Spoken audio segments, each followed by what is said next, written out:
شرط یہ ہے کہ بما ينفع الناس، لوگوں کو فائدہ پہنچانے والے بن جاؤ تاکہ تمہاری قیمت لگ جائے۔ تو اللہ نے پانی اتارا آسمان سے، فَأَحْيَا بِهِ الْأَرْض، تو دیکھیں آسمان سے پانی اتارا ہے، اس سے زمین کو اللہ نے سرسبز و شاداب کر دیا۔ اب زمین کی بربادی کیا ہے؟ زمین کی زندگی کیا ہے؟ بربادی، اس کا ویران ہونا، گرد اڑنا، یہ زمین کی بربادی ہے۔ اور اس کی زندگی سرسبز ہونا، اس کے سبزے کا، اس کے باغات کا، اس کے فصلوں کا لہلہانا، انسانوں کے لیے کارآمد ہونا۔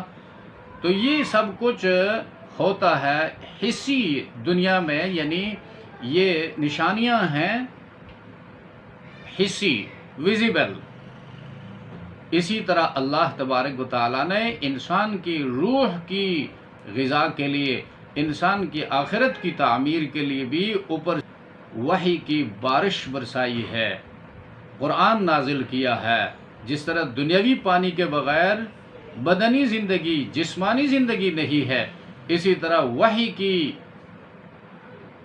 ضرورت محسوس کیے بغیر روحانی زندگی انسان کی مردہ ہے، مر جاتی ہے۔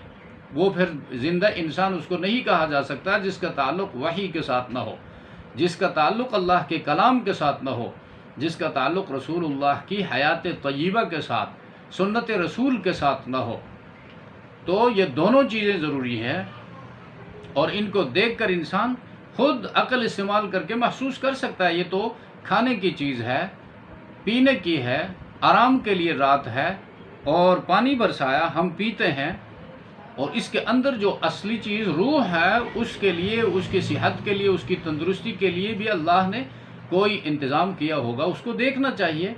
وہ انتظام انبیاء کا سلسلہ ہے، وہ انتظام آسمانی کتابوں کا سلسلہ ہے، وہ انتظام علماء کرام کا سلسلہ ہے۔ فَأَحْيَا بِهِ الْأَرْضَ، جس طرح پانی سے زمین کی زندگی ہے، وحی سے انسان کی روحانی زندگی ہے، اور زندہ کیا اس کے ذریعے زمین کو بعد موتها، اس کے مرنے کے بعد، وَبَثَّ اور پھیلانے میں نشان، بث یبث بثن پھیلانا، فیہا اس زمین میں من کل دابہ، ہر قسم کے جانوروں کو، دابہ اب جتنے کئی ہزار دریافت ہو چکے ہیں، اور بہت سارے ایسے ہیں جو ابھی تک انسان کی دسترس سے، انسان کے علم سے باہر ہیں۔ وتصریف الریاح اور عدلنے بدلنے میں، الریاح ہواؤں کو عدلنا بدلنا، کبھی گرم ہوائیں، کبھی سرد ہوائیں، کبھی گرمی، کبھی سردی، کبھی طوفانی، کبھی ہوائیں۔ تو یہ کیا ہے؟ اللہ کی قدرت کی شاہ۔ ہوا تو وہی ایک ہے، لیکن وہی ہوا جب عذاب بن کر آتی ہے تو قوموں کو تباہ و برباد کر کے رکھ دیتی ہے، جیسے قوم عاد کو تباہ و برباد کر کے اسی ہوا سے رکھ دیا۔ اور وہی ہوا ہے جو بادلوں کو اٹھاتی ہے اور باران رحمت کا ذریعہ اور سبب بنتی ہے۔ وَالسَّحَابِ الْمُسَخَّرِ اور بادل میں، مسخر بیگار میں لگا ہوا، خدمت میں لگا ہوا، بین السماء والارض، آسمان کے درمیان بادل ہیں۔ اللہ فرماتا ہے بادلوں میں پانی بھی ہے، اور تم ہیلی کاپٹر میں بیٹھ کر اس تک جا بھی سکتے ہو، لیکن سرنج سے یا کسی اور ذریعے سے ان بادلوں سے ایک قطرہ پانی وصول نہیں کر سکتے۔ یہ میرا کام ہے۔ اب اللہ جب برسانا چاہتا ہے تو انہی ہواؤں کے ذریعے ان بادلوں کو ایک دوسرے کے اوپر ڈال دیتا ہے، پھر چاروں طرف سے ہوا کا پریشر بڑھ جاتا ہے، اور پھر پانی جو ہے نچڑ کر قطروں کی شکل میں ٹپکنے لگتا ہے، یا موسلا دار بارش بن کر گاؤں کو بہا کر لے جاتا ہے۔ تو وہی پانی ہے، انہی بادلوں کے اندر ہے۔ اگر اللہ کی رحمت شامل حال رہی تو پھر رحمت کی بارشیں، باران رحمت برستی ہے۔ اگر اللہ کی ناراضگی ہو جائے تو پھر انہی بادلوں سے وہی پانی برس کر انسانیت کے لیے نقصان کا باعث بنتا ہے۔ تو لآیاتن، اس میں بہت ساری نشانیاں ہیں، انسان غور و فکر کرے۔ اللہ تبارک و تعالیٰ نے اس کائنات کے اندر ہماری زمین کو ہمارے لیے رہنے کا ذریعہ بنایا۔ اب سورج کی طاقتیں اس کی طرف شعاعیں متوجہ ہیں، سورج کی روشنی، اس کے اندر وٹامنس، چاند کی چاندنی، اس کے فوائد، اور ستاروں کی لمعانیت اور ان کے فوائد اس زمین کے ساتھ ٹچ ہیں۔ یہ زمین اس توازن کے ساتھ قائم ہے کہ نہ زیادہ قریب ہے سورج سے، نہ زیادہ دور ہے۔ اب اگر تھوڑا سا سینٹی میٹر کے حوالے سے یہ سورج سے قریب ہو جائے تو ہم سورج کی گرمی سے یعنی راکھ ہو جائیں گے، جل کر زندگی ناممکن ہوگی اس زمین کے اوپر۔ اگر اسے 1 سینٹی میٹر کے حوالے سے بقدر 1 سینٹی میٹر کے سورج سے دور ہو جائے تو منجمد ہو کر رہ جائیں گے، آئس بن کر، پھر بھی زندگی ممکن نہیں ہے۔ یہ اللہ کی قدرت کی کتنی بڑی نشانی ہے۔ اسی طرح میووں کو، فصلوں کو پکانا، ان میں رنگ بھرنا، ان میں ذائقہ بھرنا، اور پھر اجرام فلکیہ کو یعنی اوپر کے عالم کی چیزوں کو ان کی طرف متوجہ کرنا، چاند کی روشنی، سورج کی ستاروں کی روشنی ہے، سورج کی گرمی، سب اللہ کی قدرت کی نشانیاں ہیں۔ لیکن لقوم یعقلون، ان لوگوں کے لیے جو سمجھتے ہیں، عقل رکھتے ہیں، تو قرآن عقل والوں کے لیے آیا ہے۔ جو ایسے گزرنے والے ہیں ان کے لیے اس میں کوئی سامان نہیں ہے۔ وہ کہیں گے کہ بھائی یہ تو ہم روز دیکھتے رہتے ہیں، اس سے ہمیں کیا حاصل ہوتا ہے، 1400 سال سے پڑھتے آ رہے ہیں، اسے کیا ملتا ہے؟ تو یہ سائنٹیفک آرگومنٹ ہے، انسان کو دعوت فکر دی گئی ہے کہ ان چیزوں میں غور و فکر کرو، تاکہ اللہ کی ربوبیت جو ہے، اللہ رب کیسا ہے، اس نے پیدا کیا۔ رب کے پچھلے کسی درس میں بتایا تھا، رب وہ ذات ہے جس نے نیست سے ہست کر دیا۔ ہمارا وجود نہیں تھا، ہمیں وجود بخشا، اور وجود بخشنے کے بعد باقی رکھنے کی بھی ضرورت ہے، ہماری بقا کا سامان کر دیا، پرورش اور تربیت کا سامان پیدا کیا۔ یہی ہوا ہے، پانی ہے، آگ ہے، مٹی ہے، نباتات ہیں، جمادات ہیں، حیوانات ہیں، سب انسان کے لیے بقا کا سامان کر دیا۔ اور پھر اسی رب کے اندر تیسرا معنی پوشیدہ ہے، باقی رکھ کر، پرورش کر کے کمال تک پہنچایا، کمال تک پہنچایا کہ انسان آنکھوں سے دیکھتا ہے، علم حاصل کرتا ہے، کانوں سے سن کر علم حاصل کرتا ہے، زبان سے پوچھ کر علم حاصل کرتا ہے، پھر ان معلومات کو عقل کے حوالے کرتا ہے، اور پھر عقل سے اپنے ارادے سے ایک فیصلہ صادر کرتا ہے، ایک منصوبہ بناتا ہے، اور دنیا کا نظام چلاتا ہے۔ اس مرتبے تک پہنچانے والا اور یہ کام کرنے والا ذات جو ہے وہ اللہ ہے، جس کو رب کہا جاتا ہے، پروردگار وہی ہے۔ جو یہ کرتا ہے وہی ہے عبادت کے لائق۔ اب کوئی بتا سکتا ہے کہ اللہ کے سوا کوئی جن ہے، کوئی شیطان ہے، کوئی پیغمبر ہے، کوئی اللہ کا ولی ہے، یا کوئی اور ایسی ہستی ہے جس کو اللہ نے یہ اختیارات سونپے ہوں، یا ان چیزوں میں کچھ حصہ جو ہے، کوئی پارٹ 1/4 یا 1/5 کسی نے بنایا ہو، پہاڑوں کو کسی بابا نے بنایا ہو، اور نباتات کو کسی جن نے بنایا ہو، اور پانی کو کسی فرشتے نے بنایا ہو، یا جس کی لوگ مختلف قومیں عبادت کر رہی ہیں، کیا وہ یہ بتا سکتے ہیں کہ جس کے بت بنا کر، جس کی تصویر سامنے رکھ کر اس کو ہم سجدہ کرتے ہیں، اس کے آگے عاجزی کرتے ہیں، کیا یہ ان چیزوں میں سے کچھ بنا سکتا ہے یا بنایا ہے؟ ہر ایک کی عقل جو ہے، جس میں ذرہ برابر بھی عقل ہو، وہ اس چیز کو ماننے کے لیے تیار نہیں ہوگا، اس لیے کہ عقل سلیم کہتی ہے کہ اللہ کے سوا ان چیزوں کو بنانے والا نہ کوئی ہے اور نہ ہو سکتا ہے۔ اگر ایسا ہے تو عبادت اللہ ہی کی ہونی چاہیے۔ سبحان ربک۔